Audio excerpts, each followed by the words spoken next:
Hey guys, I'm going to show you how to fix Gmail sync is not working. So, is Gmail not syncing your emails if you're not receiving new messages or your inbox isn't updating?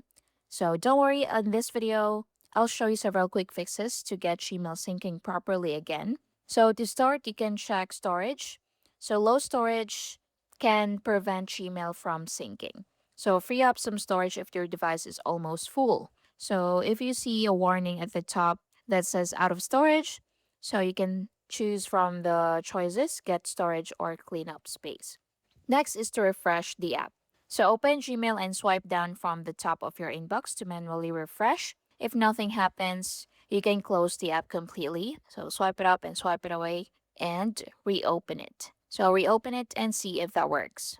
Next is to enable Gmail sync.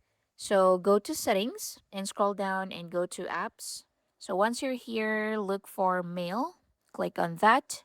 Then go to mail accounts, select Gmail, then make sure mail syncing is enabled. Next is to check your internet connection. So open settings and go to Wi-Fi. Then make sure you have a stable internet connection. You can then try to open another website or another app if needed. You can also switch between Wi-Fi and mobile data or restart your router. And that's basically it. Thank you for watching.